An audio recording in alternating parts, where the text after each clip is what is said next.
Welcome to the Grow Your Independent Consulting Business podcast. I'm Melisa Liberman, a fellow IC and business coach. On this podcast, I teach you to become a consistently booked independent consultant without becoming a pushy salesperson or working 24/7. If I can do it, you can too. Listen on to find out how.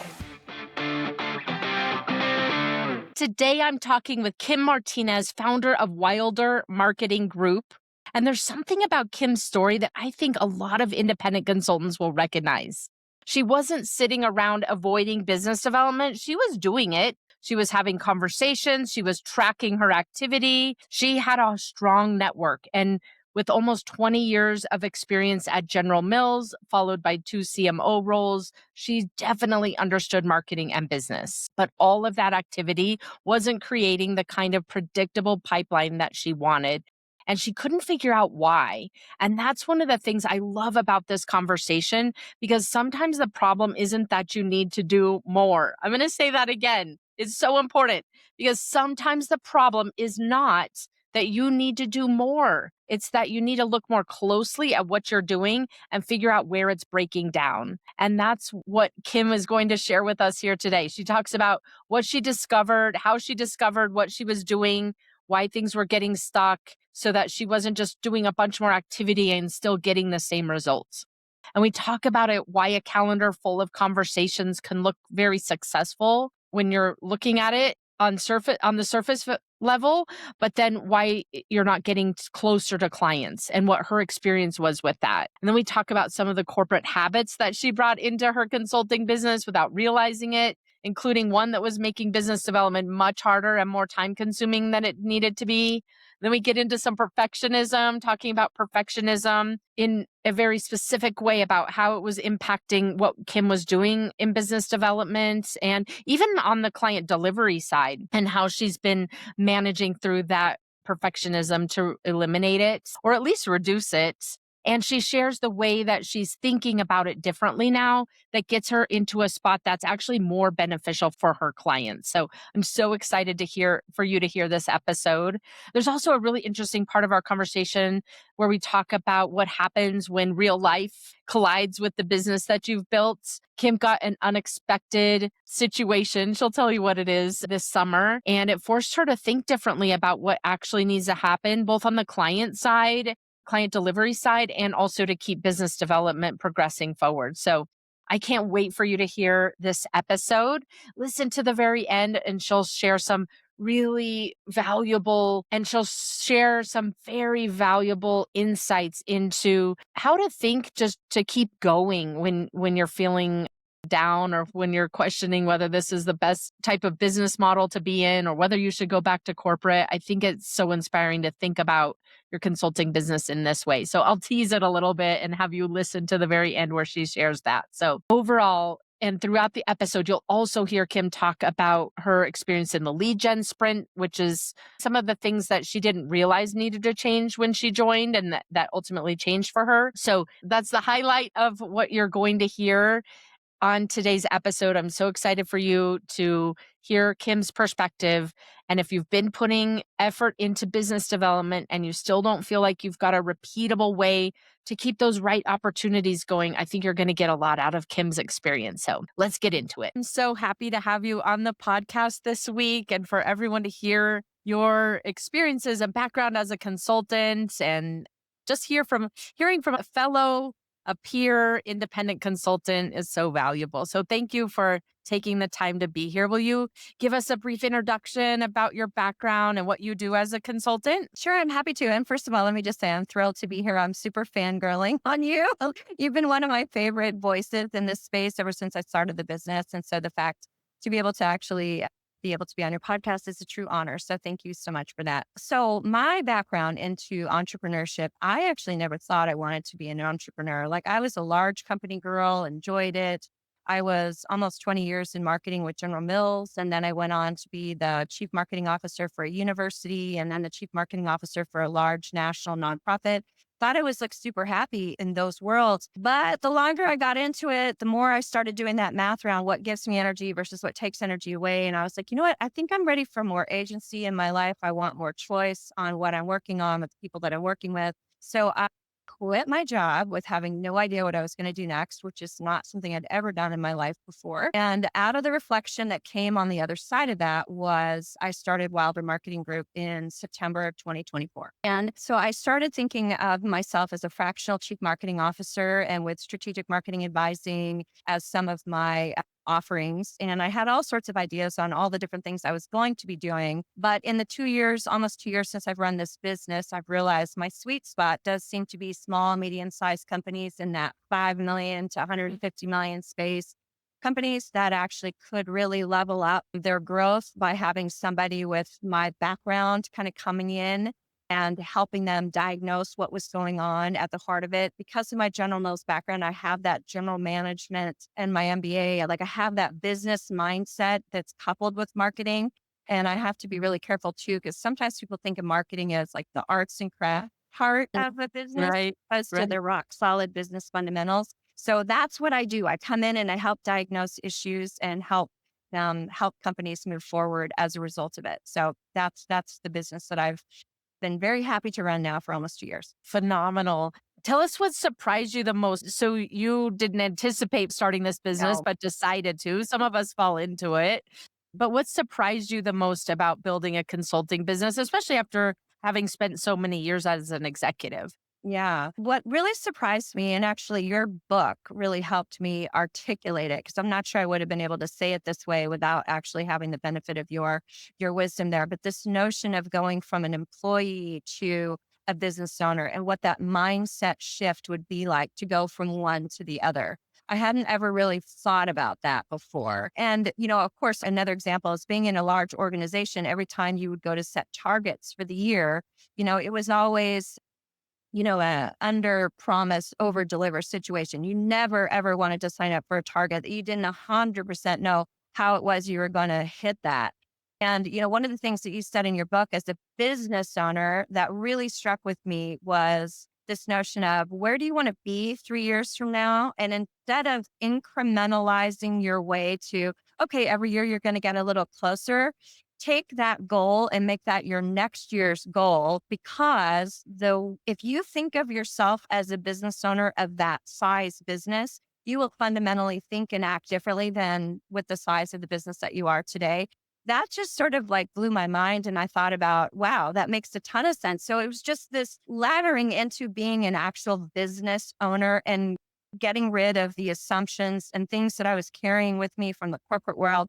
A stupid little example is I was at a conference last year that my husband came with me to because it was just fun to have him come along. And I remember we were buying sandwiches and his was like $13. And I was like, I cannot put that on Wilder Marketing Group's credit card, because you're a spouse. And then I started thinking about, I'm like, well, wait a minute. It's my decision which events are spouse approved and not. I'm not subjected to somebody else's expense things. I'm like, I will pay for your $13 sandwich.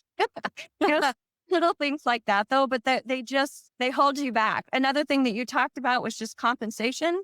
The Mm. fact that a lot of people put the cap on like whatever you earned in the corporate world, especially, high paying executive jobs. You're like, okay, that's kind of what I want to replicate here. And your whole thing was like, why stop there? That's a ceiling. Why not like allow yourself to blow past it? And those were all the mentalities that I didn't expect, like in terms of starting my own business, but which are the things that keep me really engaged in what I'm doing because I really, really enjoyed the challenge of doing it. But that wasn't something that I knew necessarily going in. Yeah, I love the way you just framed that too of we would get a number in corporate and then argue, right? Let's bring it down a little to make it more realistic for our teams or whatever to deliver. And then always be looking for reason, I don't know, like setting the expectations about why it would be missed. Like that's such a game in corporate. And now it's like, let's just throw that whole game away. Even when you're playing it and you don't realize it, that's the thing that's holding you back. 100. It is so much unlearning, but I love Yeah. the way that you just described that. Yeah. Yeah. I had a boss once that said setting targets, that's 1 day of pain for 364 days of gain because you're not Mm, signing up for something that you can't do. But your whole approach or your invitation to rethink that. And then you give yourself 3 tries to get to it, right. kind of like was just, I just had never thought like that before because I would not have wanted to, I wouldn't be saying to my CEO boss, hey, I'm giving myself 3 tries to make your target.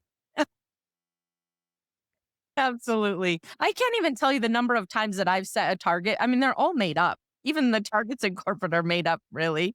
They're made up and I've hit them. And it's like, whoa, what Yeah. if I would double that You're target? manifesting it all the Yes. and it's like Yeah. that you're allowing in the possibility of what could be.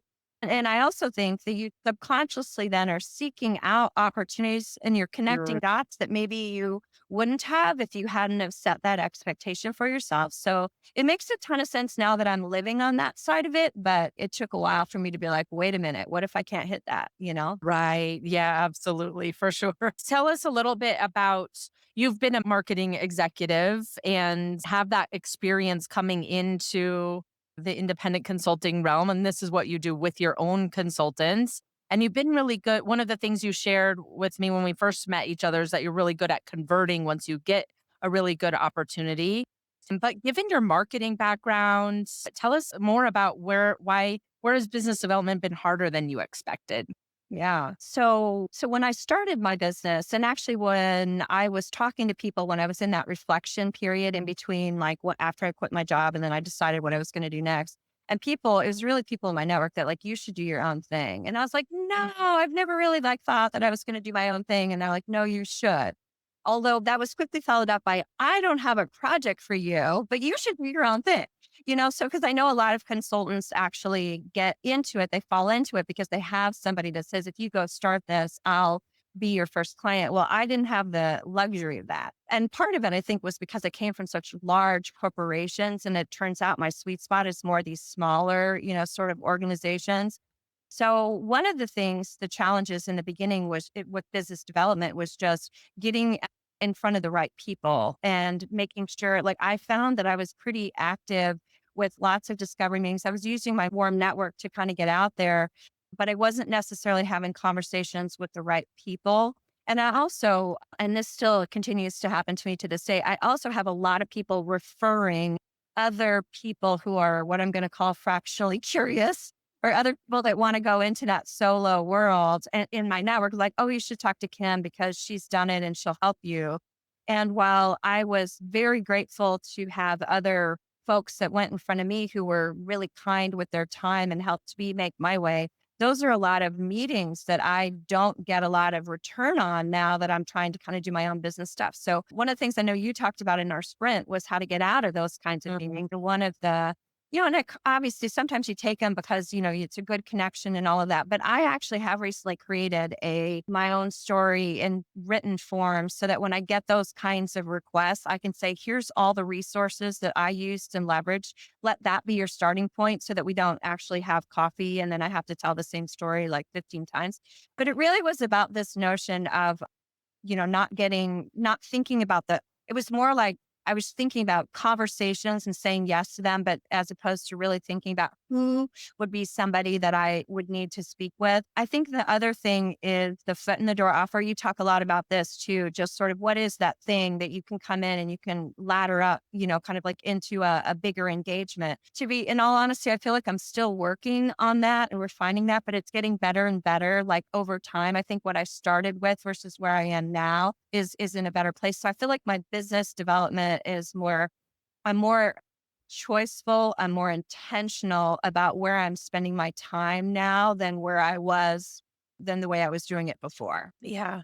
And so before you were talking with a lot of people, and then what would happen, Kymm? Like So the some of the people didn't consultants have or any even the people. problems or they were Yeah. just like, oh, it's so nice to meet you. Like Right. if I got in front of somebody who did have like a business issue, and actually the other thing too is the level of the people. Like, so because of ICP, it's really either executive directors if we're in the nonprofit space or CEOs if we're in the for profit space. Those are the people that I really need to be sitting in front of because they're the ones that have growth targets that are in their heads that they're not sure why they're not meeting them, that likely have more junior marketing folks, kind of like on their team. Although the issues could come from anywhere, it doesn't necessarily have to be a marketing issue.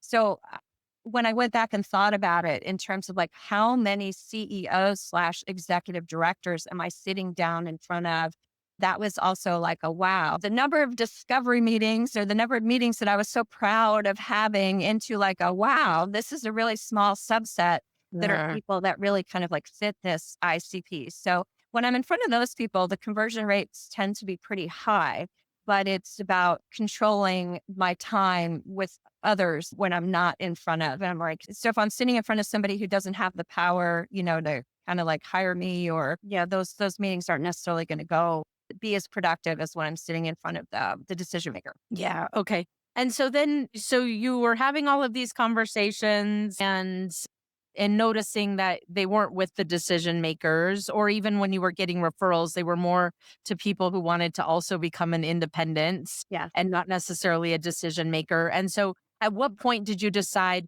I've got to change something about the way I'm approaching this and started considering the lead gen sprint for that? Well, I'm actually going to say that some of this occurred in the lead gen sprint. I would like to say Amazing. that I discovered all of this on my own. And I said, but actually, that was actually one of the benefits of the lead gen sprint was actually putting a bit of a microscope up to what I was doing.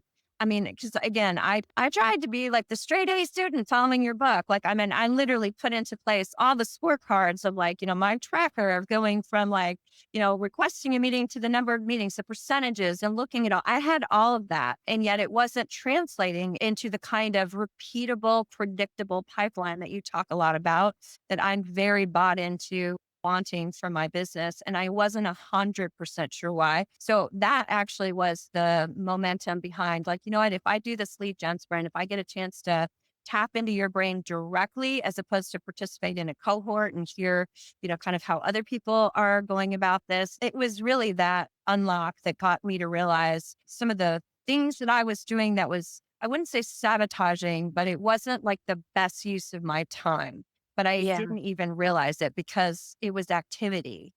And so I wasn't looking at it as, as rigorously as I could have. Yeah, I find that trap so often that we fall into because you're busy, right? And you're efforting against the Yes. goal. And and for some of us we even have a hard time getting there to that point, especially if we're busy with client delivery.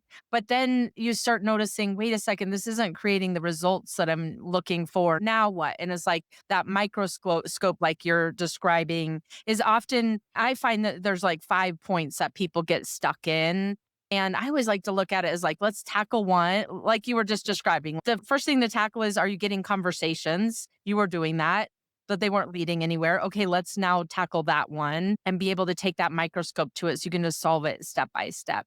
Yeah. Yeah, Yeah, definitely. amazing. Tell us a little bit about once you got into the sprint, what did you realize about business development? Or what were your biggest takeaways from the sprint and how it shifted your business development? Well, like I said, I realized that I was focused on some of the wrong things.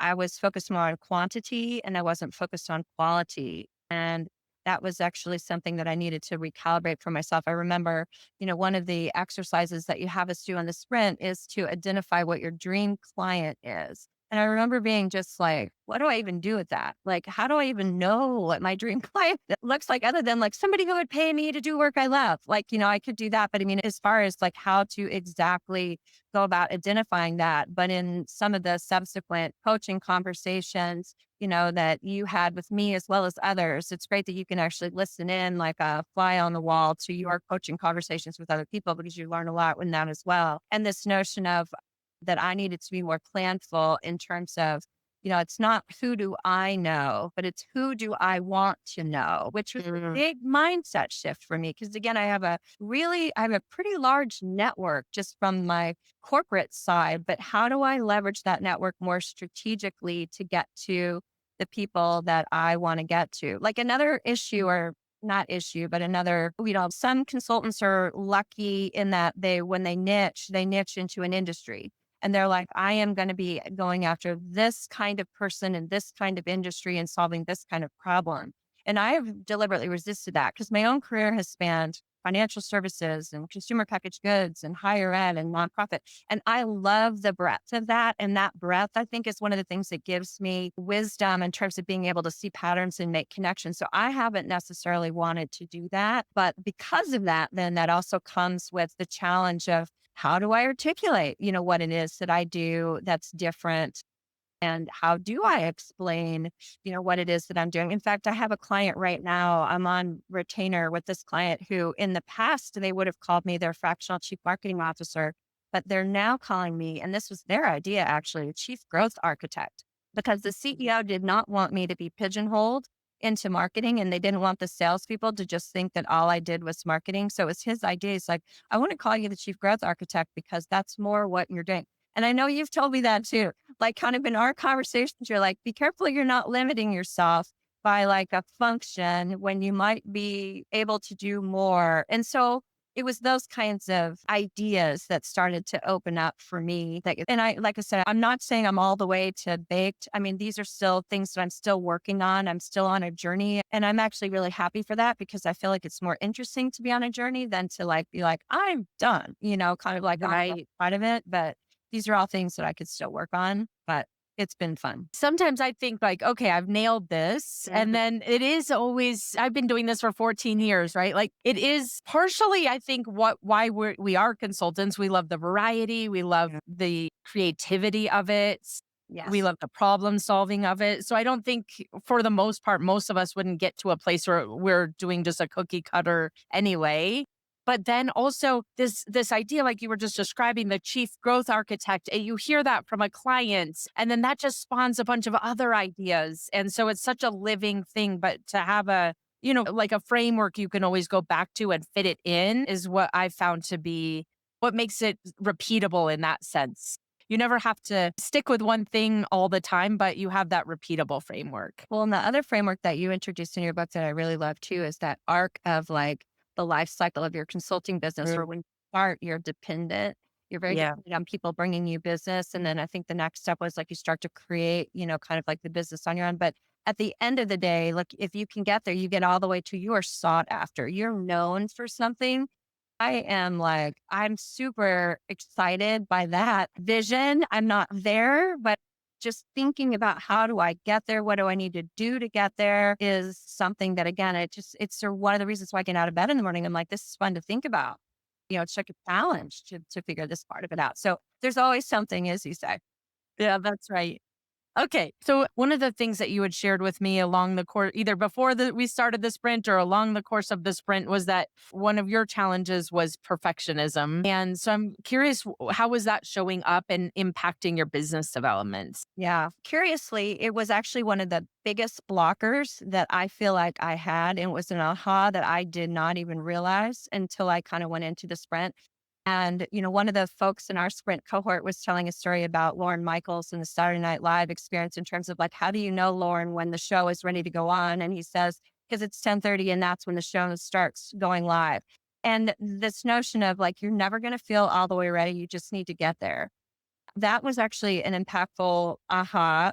You also, as part of that, had suggested time bounding activities. So, for example, like when I'm responding in an email form, I want the email to be perfect, like just my Fortune 200 experience taught me. And, but you were set a timer, make sure that 15 minutes, no more than that. And then you're going to send it at the end of it, kind of like when it's gone. So that actually really helped. Another area where perfectionism was showing up was I just really had overbuilt a lot of my systems. And again, part of it was having read the book and looking at all the tracking. I was like, I'm going to track this, I'm going to track this. And then I was realizing that like when I would get to my monthly or my quarterly, it was taking a really long time to kind of get through everything because I hadn't automated and everything was like pulling. So just overbuilding, systems and trackers. I was using ChatGPT.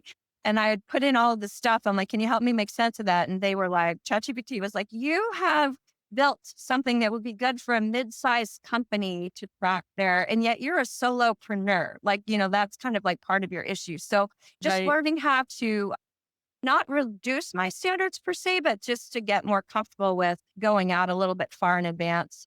Just like just letting it know that good is good enough. And I also have to think about that with regard to my ICP because I'm dealing with these small 5 million to 150 million companies who do not Yeah. require the rigor of a Fortune 200. And that's something I'm still wrestling with on my own in terms of deliverables.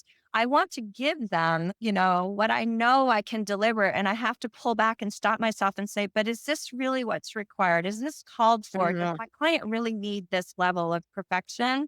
Or is this going to be good enough because I can find that maybe I didn't bid the job correctly if I allow myself? And frankly, they don't need to pay for that because that's not what they need. So those are all of the different places where perfectionism was showing up. But one tangible area there too is I had wanted to start a newsletter for a while. Yeah. That had been something just to showcase the thought leadership. Also, just because I really enjoy writing and I really enjoy that kind of form of expression. But I wanted it to get perfect. I wanted to have the perfect idea in terms of how I was going to do it. And I remember in a call, we were talking about it. And I said, what do you think of the newsletter? Do you think that's worth your time? And you're like, do it, just do it. Right. So within the next week, I was like, I did it. Like I launched it. And so now that's something that's up and running. And it was just good for me to realize that again, just go like, I just need to go. Nobody is going to be it's that corporate background, like where you're just Right. so used to being nitpicked on everything that like, it's just like, no, this is a different sort of thing here. So I'm still working on it, but I'm very aware that it's something that is an opportunity for me. Yeah, and I think what you shared is so valuable for the listeners too. Of the first component here is the awareness, Yeah. right? Like this is where I'm getting in my own way because a lot of times we just set this as a standard for ourselves and it's almost like a badge of honor. Yes. This I have high standards.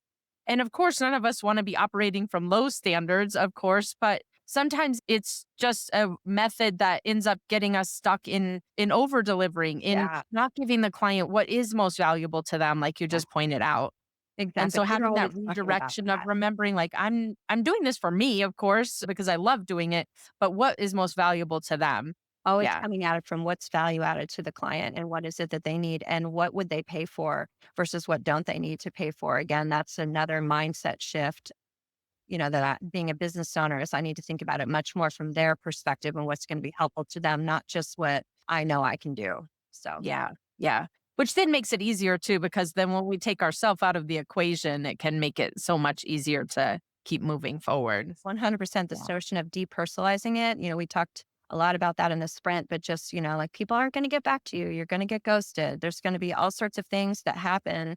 And some of it most of it probably has nothing to do with you. You don't know what's happening on the other side. You don't know what fire drill the potential client is trying to fight. And it has nothing to do with you. And if you can just slough that off and be like, this isn't me. This is just business. And if there's another angle to where I can add value to this client, I want to keep this person on the list. And I'm just not going to take it personally. That's very helpful to your mindset, I think, or I found it to be very helpful for my mindset. Yeah.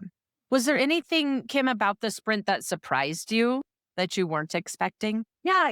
I guess I would say what surprised me was, I guess, the cohort, which actually I know I guess I didn't realize how impactful the cohort was going to be. And, there's obviously the open coaching calls, which in the beginning I was a little like, wow, they seem to be dominated by the same people. But at the same time, you always found space to make sure that anyone who had a question was being heard. And then the more I listened to what other people were asking, the more I realized, wow, there's so much great learning for me in this. The thing that was so impactful about the sprint, and one of the reasons why I wanted to do it was just it kept me accountable. Because again, I can read your books, I can listen to the podcast, all the things that I already do, but being able to come in and then also to be able to ask questions because it's live. It's like I can be like, well, this is what I don't know why. I don't know why, Melissa, I can't figure out what a dream client is. You could be like, wow, have you thought about it like this? Like, so that part was valuable. I was able to get unstuck because I was able to have an exchange versus just me sitting by myself trying to figure out why I was stuck. So that's why I found it to be really helpful. But you also were really good about because it's 7 weeks. And again, I broke my arm in the middle of it, so I had definitely stuff that was happening in my life that was getting in the way of, but you were very clear about giving yourself grace. And, a lot of us would show up sometimes feeling like we were behind. And I think you have a lot of people that are used to like kind of doing the homework assignments when they're supposed to be done. And you were like, look, you're running a business, you're doing all of this, you do what you can. And again, I think that's another good practice as a business owner. Like you don't need to hold yourself to this impossible standard. You have to, what's called for now? What do I need to do now? And where do I need to focus my time? And as long as you're focused on the most important things, you're doing the right thing, whether that means you get all the way there right now or whether it takes you a little bit longer. But the fact that you understood that and that you made space for that, I think made all of us feel good. It made me feel good. Yeah, I've been in too many situations where, you can maybe hold some perfection, some form of Yeah. perfection for 4 or 5 weeks, maybe even 7. But if you can't keep going, Yeah. it doesn't matter anyway, right? The whole point Right. is let's build a long-lasting habit that ebbs and flows when you break your arm or, whatever happens in life, and that it's a sustainable process. I Well, mean, the other thing you talked about in the sprint too is this notion of like, where are you in your lead development process, your business development process? Are you in the sprint in terms of where you're really doubling down because your pipeline is completely empty? Are you in that active stage where you're not in the sprint stage, but you definitely need to go? Or are you in this maintain slash running your business? The fact that there were different mindsets to operate from was also very helpful because I hadn't thought about it like that. I've been thinking about it as like just one generic goal as opposed to also tied to what do I need right now, kind of from the business? Where does my time need to go? I mean, it's obvious when you say it, if you put it out there like that, I'm like, why didn't I realize that? But just somehow being able to see it like that and then, okay, so like right now, I'm more in the maintain slash run, but maybe a couple months from now, I'm going to be ramping back into active, maybe even sprint, who knows? But the idea that you can go back and forth between modes and that you know what to do when you switch a mode. Like that was the other big thing. It's like that predictable, repeatable. I know what I need to do when I see that my pipeline isn't where I want it, which is great. I mean, that gives just a lot of confidence in terms of like running my business is to I know what I would do next. And I know that that next thing that I would do is something that's going to produce an impact. yeah.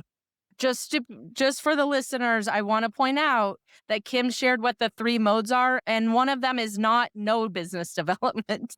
So, we get busy on a project or a set of projects that we're fully utilized, and then we drop the ball, and we know the result of this, but the option is not no business development. It's what is your bare minimum? So, I just thought I'd point that That's a out. very good Yeah. point. Yeah. When you think about, or one thing you just said, I wanted to go back to, which is you broke your arm. We were just talking about it before we started recording. You broke your arm, you got pins in 20 places. Yes.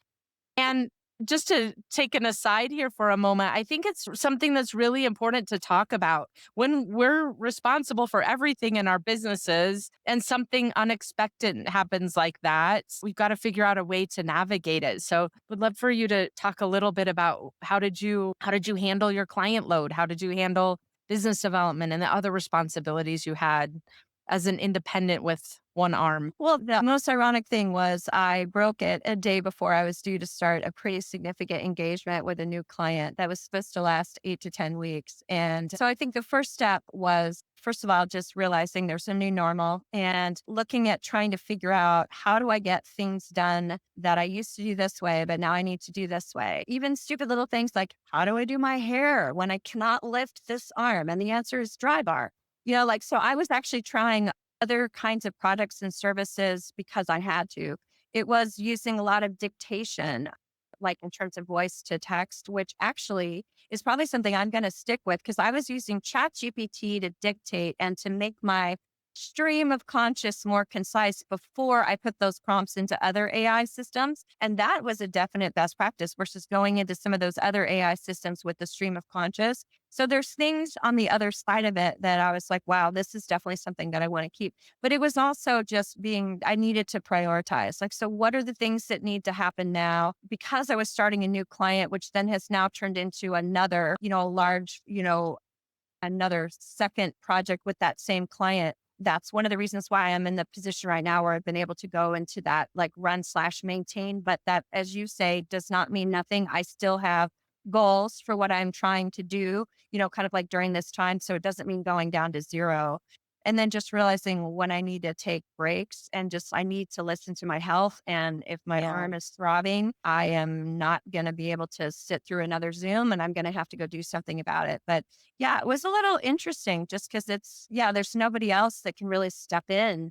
Like if I'd been in a corporation, it would have been, maybe my team would have been right. But I was able to manage, I think, just staying accountable, finding new ways to do things and staying really aligned with the priorities. My client was great, kind of like about understanding, kind of like I was like, okay, we're going to need to do more virtual meetings than what I was originally anticipating because the drive and all of that is going to be harder for me to do. But so anyway, yeah, but it was definitely a curveball for sure. Yeah. And I like that too, thinking about it from an employee mindset perspective versus, you know what, I'm a business owner here and I make the policy for my situations, my sick leave, my maternity leave, my break my arm leave, all the different scenarios, and being able to make those decisions without, you did such a good job of just being forthcoming with the client and helping them kind of co-develop the Yeah, exactly. solution for Well, you and the versus. ironic thing was they wanted an 8 to 10 week assignment, and then they ended up really pushing me hard to do it in 8 weeks, which I was like, okay, but that turned out to be a good thing because then I had to have surgery and I had to have it in 8 weeks. So it all worked out. And I took a week off and then I went back and they've been really great about working with me on it. So yeah, I think, but if they had, I mean, I would have done something different if, yeah, you're in control. Like as you're like, You're in hey, you're in control. control of this. You run the business doesn't run you. Yeah, that's right. And it really comes from, I think, having a good solid foundation in place, having an abundant mindset that, you know what, if I just broke my arm and this isn't going to work anymore, Yeah. I'm going to have to find a different client to replace that in the roster. That is another Yeah. thing that you said early on that I really appreciated was this notion because I know a lot of consultants, myself included, when I would be really full of business, I wouldn't necessarily want to do business development because I was like, well, what happens if I get it? And then how am I going to accommodate this?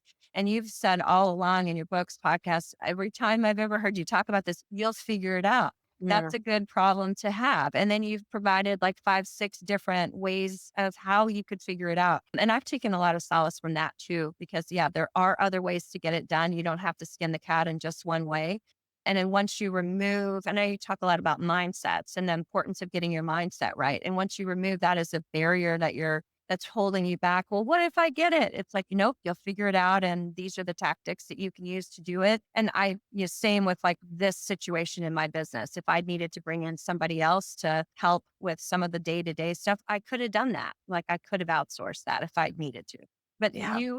planted that seed early on. Don't run from that because you will figure that out if that's the lucky scenario that you find yourself in. Yeah, it's interesting. I find that to be such a common saboteur for independent consultants. We somehow think we need to thread this needle up perfectly, which is impossible. Of I've got availability and I need a client right now, and somehow magically they come together, Right. which they never do. I mean, we've all been in corporate. We know they never sign a contract when they say they're going to. Right. They takes another month to get it started most of the time. Sometimes it goes quicker, but having that ability and foundation is so key, I think. Yeah. Yeah. That ability to figure out, okay, the question to be answered is, how am I going to handle the excess demand? Not how do I thread this needle perfectly? Yeah, exactly. And knowing that if you just do the predictable, activity drivers that you know are going to work, it will in balance work out for you if you just keep working the system that you've set for yourself. It doesn't need to feel so out of your control. Yeah. When you first started the business, what did you think was possible for you, Kim? As you started it very thoughtfully compared to some of us who just dive in for whatever reason. But tell us what you thought was possible for you, or what did you want the business to look like? Yeah. I mean, this was before I ran into your book. Like, I actually, when I started it, was very much thinking about it from a corporate box perspective. I was like, all right, if I could just, And maybe I wasn't even thinking about going exactly up to my old corporate income because I wanted to work fewer hours. I didn't want to do the full 40 hours a week on everything. I wanted to have more flexibility. And so that's kind of what I had started thinking about it was. But I vividly remember picking up your book. We had just dropped my daughter off in Barcelona because she was doing a study abroad. And so we were in a vacation in Spain. And here I was every morning reading 2 chapters of your book because I couldn't put it down. And I was taking all of these notes and I was like, you know what? Like, I'm not going to be limited by this. What I want to do is I want to have like $1 million business and I want to have 2 months off a year. And I want to kind of like do it this way. Like, I have no idea how I'm going to build that, but I'm going to set that, kind of as my goal. And I now know whether the ingredients are that I need to actually kind of go back and do that. Like, one of the goals for myself this year was how do I get out of some of the day-to-day stuff that I'm doing and get more into that strategic advising more, the places where only I can really add that value versus some of the other and partner networks and extending my reach and all of some of these other kinds of things. So I don't think I was dreaming incredibly big when I first started. But what I did know was that my feet kept moving in that direction. Like I signed up for my business name. I created my own website. I did all of these things that I just kept moving. And that was the sign for me that I was like, I'm on the right path because I keep going forward. And then I kind of built the dream a little bit more over time. And especially as I realized that, well, I can do this. Like, I'm like networking in these places with these companies that, I mean, people hire me to do small company things and I've never been in small businesses before, but my experience is definitely relatable to them. So I don't know. I've discovered all sorts of things. I've discovered that I had more constraints on who I was and what I could do than I really realized. It's funny in corporate too, because so many of us identify with our titles, and being able to say I was a chief marketing officer for X organization that you've Yes. heard of, kind of was a very powerful, important part of my self worth. But now being able to grow this business and be able to live the life that I want to live and be able to do it the way I want to do it. It's taken a while because now when people ask what you do, it's a little bit different, but I didn't, and this is all that has come to me over the course of this 2-year journey. I didn't know that I was going to be this happy and that I was going to be this fulfilled by the brand new entrepreneurial adventure with from somebody that like never thought she would be an entrepreneur. But I love It's so amazing. We've covered a lot of ground, Kymm. Tell us, is there anything that we haven't talked about yet that you would like to share with your fellow independent consultants? I guess what I guess I would just say is trust the process, trust your journey, trust your instincts. There was a Steve Jobs commencement address that he gave at Stanford 1 year, that your time is limited. Don't waste it living someone else's life. That has actually kind of been a mantra of mine. And, personally as well as professionally. And if you feel that this is what you want to be doing and where you want to go, follow that. There's such amazing resources in this space too.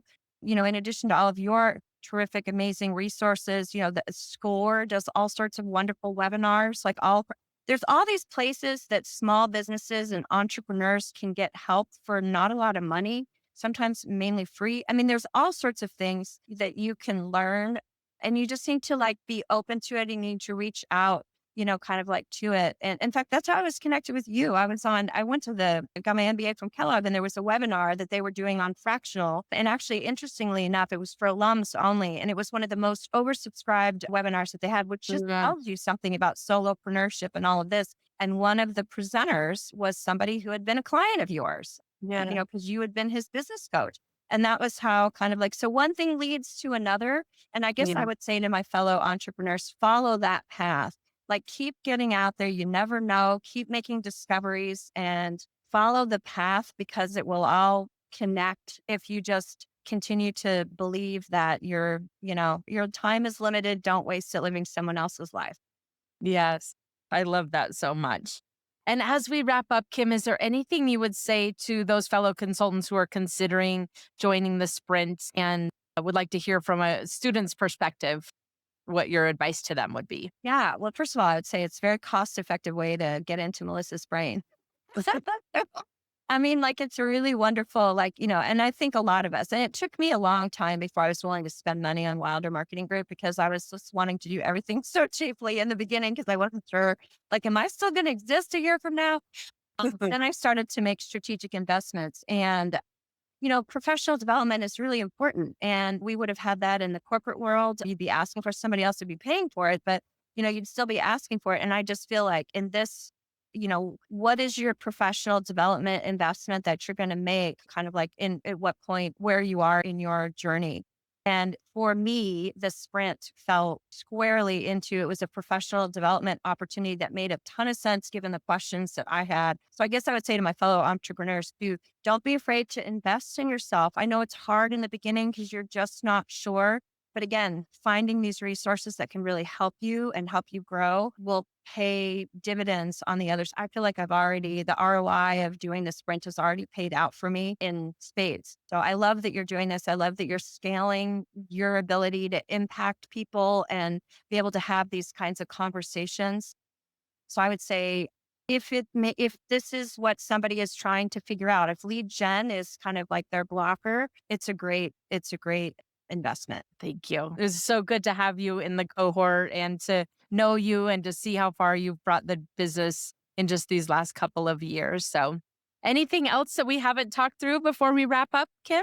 I don't think so, other than keep doing what you're doing. I think you make a big, huge difference in the lives of those of us that are trying to chart a brand new path and course. And grateful for you, Melissa, for everything that you do and all the free resources that you make available on your website, your podcasts, all of it. Like you've really committed to this community and it makes a difference. It's my passion in life. So, amongst a few other things like my kids and my husband, but I appreciate that. It means so much. Sometimes when you're down in the depths of it all, to hear those things always helps me keep going. So, thank you. Yeah. Thanks for being here, Kymm. Thanks for having me. It's been an honor. It really has. And I've Absolutely. learned a lot. And thank you for your impact that you've personally had on Wilder Marketing Group. So appreciate Amazing. it. All right. Talk soon. Thanks for joining me this week on the Grow Your Independent Consulting Business podcast. If you liked today's episode, I have 3 quick next steps for you. First, click subscribe on Apple Podcasts or wherever you listen to make sure you don't miss future episodes. Next, leave me a review in your podcast app so other independent consultants can find and benefit too. And finally, to put the ideas from today's episode into action, head over to melisaliberman.com for the show notes and more resources to help you grow your consulting practice from your first few projects into a full-fledged business. See you next week.